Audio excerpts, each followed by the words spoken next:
Hello and welcome back to the channel. This is Paul Dunham. This video is the second part of my review of Eduard's P-40E Warhawk Royal Class Dual Combo Kit.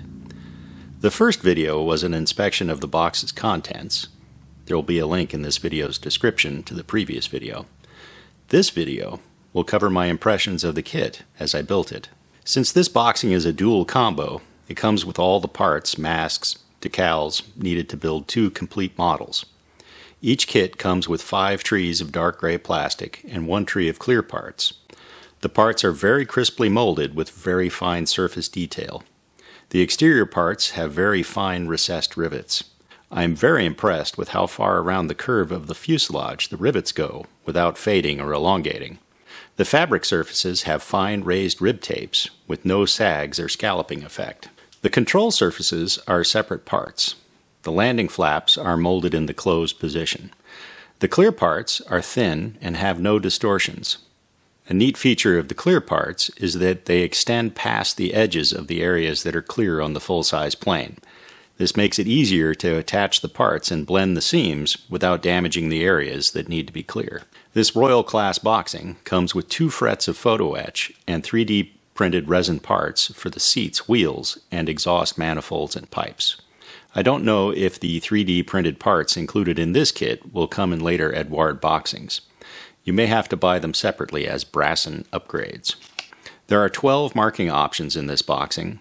7 are U.S. Army Air Corps Warhawks, 1 stateside plane, 2 in the China-Burma-India theater, 3 from the South Pacific, and 1 from Alaska. There are 2 Royal Australia Air Force options, 1 from the South Pacific and 1 from North Africa. There is 1 Royal Canadian Air Force Warhawk from Alaska, a Soviet option from the Eastern Front, and an RAF 112 Squadron Warhawk from North Africa. The instructions are clearly illustrated and easy to follow. There are many optional parts depending on the marking options you select, so be careful to keep track of which version you're building. Color callouts are listed for Gunze, Mr. Color, and aqueous paints. Not surprisingly, construction begins with the cockpit. The 2 optional 3D printed seats, one with an American-style harness and one with an English-style harness, have very nice detail and natural-looking harnesses. The plastic seat parts are reasonably well detailed, and there are both American and English-style harnesses on the photo etch fret. The printing supports for the seats are all on the bottom and can be left on to serve as a painting handle. Under magnification, there are very fine printing lines visible on the seats. I can't see them without magnification, but I'm almost 60. You may want to sand them. There is a mistake on the instructions regarding the installation of the seats. The plastic seat support, part D12, is only needed for the plastic seat or the resin seat with the British-style harness. The resin seat with the American-style harness has the seat support printed with the seat. A great example of the attention to detail in this kit is that 2 different cooling flap levers are provided for the cockpit so that you can pick the one that matches the position of the cooling flaps you choose. The modeler has the option of using pre-colored photo etch for the instrument panel or applying instrument decals to a panel with raised detail. The instrument panels include detail for the backs of the instruments. There are 4 different gun sights molded in clear plastic. 3 of the 4 gun sights have the reflector glass molded with the gun sight. If you use gun sight A9, you'll need to make your own reflector from clear scrap plastic. Cockpit placards are provided as decals. Excess carrier film complicates getting them placed in tight spaces. I trimmed the film on mine to make placement easier. The locating pins for the instrument panel are designed so that the rudder pedals need to be installed after the panel is glued to the cockpit sides. The fit of the cockpit rear bulkhead to the fuselage is impressive. This is frequently a troublesome area in P-40 kits.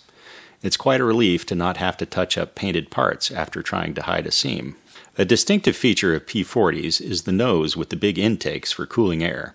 Eduard has engineered this area so that the interior ducting meets the chin opening smoothly without steps, a drawback of the Hasegawa kit. Photo etch is provided for the radiator faces, but the plastic parts are so well molded I didn't bother to use them. There are optional plastic parts for depicting the cooling flaps open or closed. The photo etch fret includes flap and actuator parts for building open flats. The photo etch cooling flaps are made so that folding them results in an exterior surface that has no edge between the inner and outer flap panels. I've noticed that on the Eduard website, there is a new P-40E photo etch set available that seems to have redesigned cooling flaps. I assume that this new set fixes the error. The plastic parts are quite good, so I use those instead. If you do use the plastic parts, do not cut off the actuator rods from part E2. There are 3D printed parts for the cylinder head fairing and exhaust pipes. These parts are well detailed, and the ends of the exhaust pipes are hollow. The plastic versions of these parts are also very good, but the ends of the exhaust pipes are solid. Be careful installing the cylinder head parts, RP16 and RP17. It is possible to make them fit upside down. P-40s left the factory with fabric liners inside the landing gear bays. This Eduard kit has the option of building the main gear bays with canvas liners installed, or with the metal structure showing. I had trouble getting the landing light, A18, to sit flush with the lower surface of the wing. I trimmed away the lip around the mounting hole to get it to fit. This is a lot easier to do before the wing halves are glued together. There are various tiny clear lights to install after painting. These lights are very easy to lose. Eduard kindly provides duplicates of these lights.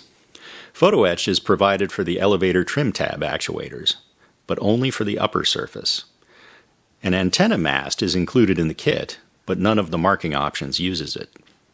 It's not mentioned in the instructions, but if you don't use the antenna mast, you'll need to fill the mounting hole. The pitot tube is very fragile. Wait until the end of the build to install it. There's also a British-style pitot tube included, but none of the marking options uses it. Pre-cut paper masks are provided for the canopy, wheels, and landing light. These masks worked well and left no residue when removed. A set of soft foam masks are provided for masking the wheel bays. There are two sets of resin tires and wheels, one with block tread and one with diamond tread. They have very nice detail, and the logos and tire data are legible on the sidewalls. The wheel spokes are separate 3D printed parts, and the wheel covers are photo etch pieces. The wheel covers should be slightly convex. I used a ball-ended sculpting tool to work a dish shape into the photo etch. Since all the marking options use the wheel covers, these wheels seem unnecessarily complex. I would have preferred to have the wheel covers printed into the resin. I assume that the spoke detail is for later variants of the P-40. The plastic parts for the wheel hubs are very good. The kit has plastic parts for smooth tread tires. I found that I needed to deepen the holes on the resin wheels slightly to avoid too large a gap between the tires and gear legs. Photo etch is provided for the brake lines. I used thin copper wire instead. I felt that it would be easier to work with.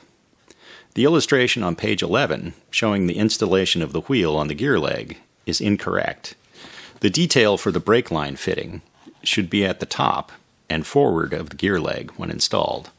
A few years ago, Eduard switched suppliers of their decals. At that time, there was some criticism of the printing quality of the new decals. The decals in this kit look better than the decals of that time.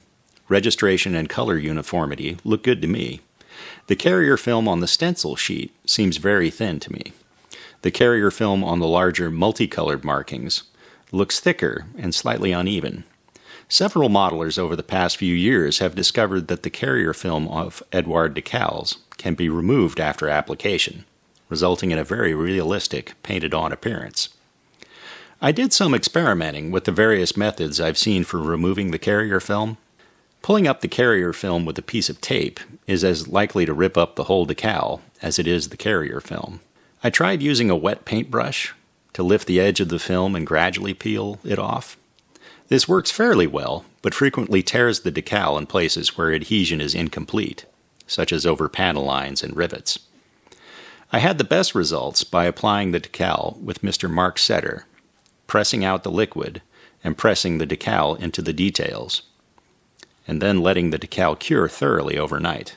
I then brushed mineral spirits over the decal. After letting the mineral spirits work for about a minute, the carrier film can be rubbed off with a cotton bud. If you use this method, you'll need to make sure that your paint is resistant to mineral spirits and is thoroughly cured. These decals don't seem to respond much to softening solutions, such as Microsol or Mr. Mark's softener, either before or after removing the carrier film. I found that in many places I had to physically press the decals down into the rivet detail. On a few larger decals, I tried sanding the carrier film with a sanding sponge before application. This flattened the carrier film and made it slightly easier to remove. The sanded decals also seemed to conform slightly better to surface details like recessed rivets. The carrier film on the stencils is too thin and the decals are too small to sand before application. Many of them broke up when I tried it. I also tried applying the Eduard decals normally, without removing the carrier film. After the decals have cured thoroughly and a varnish is applied on top, the carrier film isn't invisible, but it's not super obvious either. The unevenness of the film visible when the decals are on the backing sheet seems to disappear after application. Many modelers will probably be content to use the decals as is, without the extra work of removing the carrier film.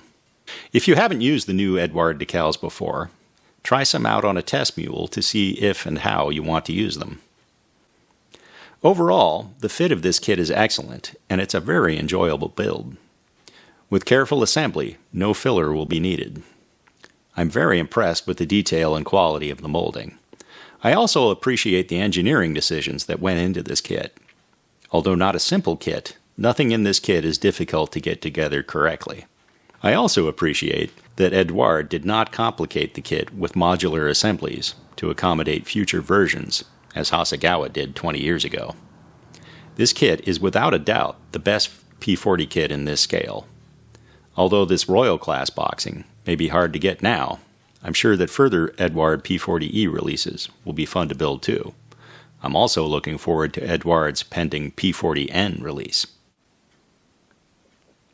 If you're interested in more reviews and news from IPMS USA, subscribe to this channel and click the bell icon for notifications.